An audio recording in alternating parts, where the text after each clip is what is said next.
Hello friends, welcome to our channel Alif class. আমি আলিফ আছি আপনাদের সাথে। আমি আপনাদের সাথে আলোচনা করব কম্পিউটারের বিভিন্ন প্রোগ্রাম, টিপস এবং ট্রিক্স নিয়ে। তো বন্ধুরা, এটা আমাদের প্রথম ক্লাস। প্রথম ক্লাসে আমরা কম্পিউটারের বেসিক বিষয়গুলো নিয়ে আলোচনা করব। তো যারা পড়াশোনা করছেন এবং চাকরির জন্য অপেক্ষা করছেন, তাদের উভয়ের জন্যই কিন্তু কম্পিউটার শেখাটা এখন অতি জরুরি একটি বিষয় হয়ে দাঁড়িয়েছে। তো আর কথা না বাড়িয়ে চলুন শুরু করা যাক। কম্পিউটার শিখতে হলে আমাদের প্রথমেই জানতে হবে কম্পিউটার কি। যদি আপনার সামনে এই প্রশ্নটি মৌখিকভাবে কখনো আসে, তাহলে আপনি এক কথায় উত্তর দেবেন, কম্পিউটার হচ্ছে একটি গণনাকারী যন্ত্র। আর যদি কখনো আপনার এই প্রশ্নটি লিখতে বলা হয়, তাহলে আপনি লিখবেন, কম্পিউট শব্দের অর্থ গণনা করা, আর কম্পিউটার শব্দের অর্থ গণনাকারী যন্ত্র। অর্থাৎ যে যন্ত্রের সাহায্যে কোনো কাজ গণনার মাধ্যমে সম্পন্ন করা যায় তাকেই কম্পিউটার বলে। এখন আপনি আমাকে বলতে পারেন, কই, আমরা তো এখন কম্পিউটার দিয়ে গণনার কোনো কাজকর্ম করি না, তাহলে কেন আমরা কম্পিউটারকে গণনাকারী যন্ত্র বলবো? আসলে কম্পিউটার কিন্তু একটি ইলেকট্রনিক্স ডিভাইস। কম্পিউটারের মধ্যে কিন্তু অনেক ধরনের ইলেকট্রনিক্স যন্ত্রপাতি আছে।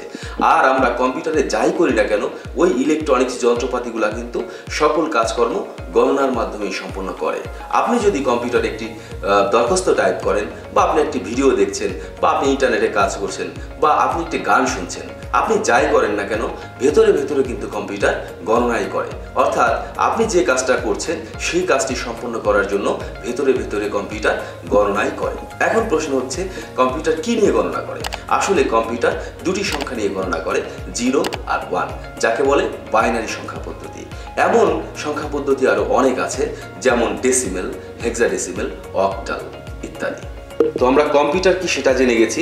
এখন আমাদেরকে জানতে হবে কম্পিউটারের প্রয়োজনীয় যন্ত্রপাতি সম্পর্কে।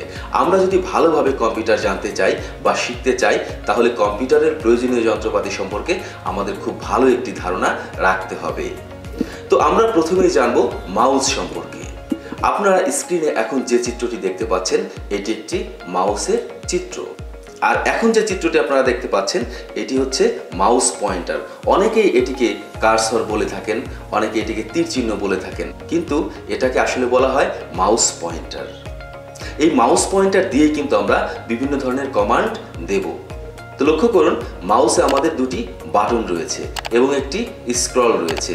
বাম পাশের বাটনটিকে বলে লেফট বাটন, ডান পাশের বাটনটিকে বলে রাইট বাটন। তো লেফট বাটনের মাধ্যমে আমরা কোনো একটা কমান্ড এক্সিকিউট করে থাকি। হতে পারে কোনো একটা প্রোগ্রাম অন করা, অফ করা বা সিলেক্ট করা। আর রাইট বাটনের মাধ্যমে আমরা কোনো একটা প্রোগ্রামের বিস্তারিত জানতে পারি, অথবা কোনো একটা প্রোগ্রামকে নিয়ে আর কি কি কাজ করা যেতে পারে সেগুলো আমরা দেখতে পারি। এবার আসি স্ক্রলে। স্ক্রলের কাজ হচ্ছে উপরে বা নিচের দিকে যাওয়া। ধরুন আপনি একটি পেজ ওপেন করেছেন, এখন আপনি পেজের উপরের দিকে যেতে চাচ্ছেন, তাহলে স্ক্রলের চাকাটা আপনি উপরের দিকে ঘোরালে উপরের দিকে যেতে পারবেন এবং নিচের দিকে ঘোরালে নিচের দিকে যেতে পারবেন। তো বন্ধুরা, আমরা এবার জেনে নেব মাউসের প্রকারভেদ সম্পর্কে। মাউসটাকে আমরা মোটামুটি 4 ভাগে ভাগ করেছি: অপটিক, বল, টাচপ্যাড এবং ওয়্যারলেস। তো বন্ধুরা, আমরা মাউস সম্পর্কে জানলাম। এখন আমরা জানবো মাউস কি ধরনের যন্ত্র, মাউস কি ধরনের ডিভাইস। মাউস হচ্ছে একটি ইনপুট ডিভাইস। ইনপুট ডিভাইস কাকে বলে? কম্পিউটার যে সকল যন্ত্রপাতির মাধ্যমে কোনো আদেশ, নির্দেশ, সংকেত গ্রহণ করে, সে সকল যন্ত্রপাতিকেই বলে ইনপুট ডিভাইস। আপনি এখন যদি কম্পিউটারকে বলেন, এই কম্পিউটার, তুমি আমার এই কাজটি করে দাও, তো করবে না। কিন্তু তাহলে কিভাবে করবে? আমরা মাউসের মাধ্যমে কম্পিউটারকে সংকেত দেব এবং কম্পিউটার মাউসের মাধ্যমে সংকেত গ্রহণ করবে। যেহেতু কম্পিউটার মাউসের মাধ্যমে সংকেত গ্রহণ করে, সেহেতু মাউস একটি ইনপুট ডিভাইস। তো বন্ধুরা, আমরা মাউস সম্পর্কে জেনে গেছি। এবার আমরা জানবো কিবোর্ড সম্পর্কে। একটি কিবোর্ডে কতগুলো বাটন থাকে, এটি একটি প্রশ্ন। অনেক সময় অনেক জায়গাতে এই প্রশ্নটা করা হয়। অনেকেই কিন্তু 5 বছর 10 বছর কম্পিউটারে কাজ করছেন, অথচ কিবোর্ডে কতগুলো বাটন আছে এটা বলতে পারেন না। আসলে আমাদেরকে জানতে হলে সঠিকভাবেই জানতে হবে। একটি স্ট্যান্ডার্ড কিবোর্ডে 101টি বাটন থাকে। এখন আমাদের দেশে লেখা বিভিন্ন বইতে বিভিন্ন ধরনের সংখ্যা রয়েছে। কোনো কোনো বইতে লেখা আছে 104টি, কোনো কোনো বইতে লেখা আছে 101টি, কোনো কোনো বইতে লেখা আছে 100টি। তো আসলে সঠিক কোনটি? হ্যাঁ, এখানে একটা কথা হচ্ছে, আপনি যদি ইন্টারনেটে সার্চ দিয়ে লেখেন how many button on a computer keyboard, তাহলে সার্চ রেজাল্টে আপনাকে দেখাবে 101, অর্থাৎ 101টি। আসলে 101টি বাটন হচ্ছে একটি স্ট্যান্ডার্ড কম্পিউটারের বাটন। আর আপনি যদি এখন কিবোর্ডে বাটনগুলো গুনতে যান তাহলে দেখবেন 104টি বা 105টি এরকম হয়ে গেছে। এটার কারণ কি? আসলে একটি উইন্ডোজ কিবোর্ডে, আমি আবার বলছি, একটি উইন্ডোজ কিবোর্ডে 104টি বাটন থাকে। তো যদি প্রশ্নকারী আপনাকে প্রশ্ন করে কিবোর্ডে কতগুলো বাটন আছে, আপনি বলবেন একটি উইন্ডোজ কিবোর্ডে 104টি বাটন আছে। তো বন্ধুরা, আমরা এই 104টি বাটন সম্পর্কে এখনই আলোচনা করব না, আমরা ধাপে ধাপে ধীরে ধীরে আলোচনা করব। পরবর্তী ক্লাসে আমরা শিখব কিভাবে বাংলা এবং ইংলিশে টাইপ করতে হয়। তো তখন আমরা এই কিবোর্ডের বিস্তারিত নিয়ে আলোচনা করব। তো চলুন আমরা এখন জেনে নেই কিবোর্ডের প্রকারভেদ সম্পর্কে। কিবোর্ডটিকে আমরা 3 ভাগে ভাগ করেছি: স্ট্যান্ডার্ড কিবোর্ড, মাল্টিমিডিয়া কিবোর্ড এবং ওয়্যারলেস কিবোর্ড। কিবোর্ডও কিন্তু মাউসের মতো একটি ইনপুট ডিভাইস, কারণ আপনি কিবোর্ডের বাটনগুলোতে যখন প্রেস করেন তখন কিন্তু কম্পিউটার একটি সংকেত গ্রহণ করে, অর্থাৎ কম্পিউটার যে যন্ত্রের মাধ্যমে কোনো আদেশ নির্দেশ সংকেত গ্রহণ করবে সেই সকল যন্ত্রকেই বলা হবে ইনপুট ডিভাইস। অতএব কিবোর্ড একটি ইনপুট ডিভাইস। তো বন্ধুরা, আমরা কিবোর্ড এবং মাউস সম্পর্কে জানলাম, এখন আমরা জানবো মনিটর সম্পর্কে।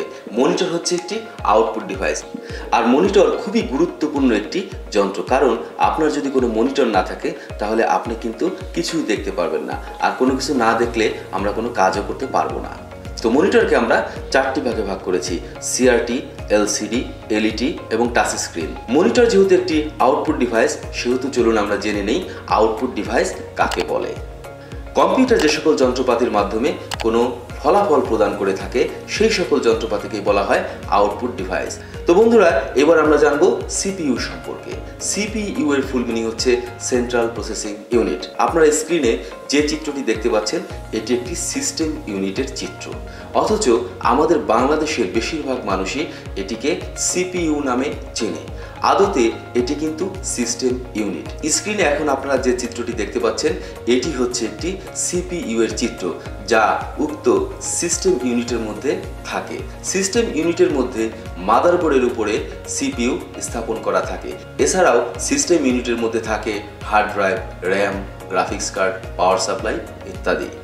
তো বন্ধুরা, আমরা কিবোর্ড এবং মাউসকে ইনপুট ডিভাইস বলেছি, মনিটরকে আমরা আউটপুট ডিভাইস বলেছি, তাহলে সিপিইউ কোন ধরনের ডিভাইস?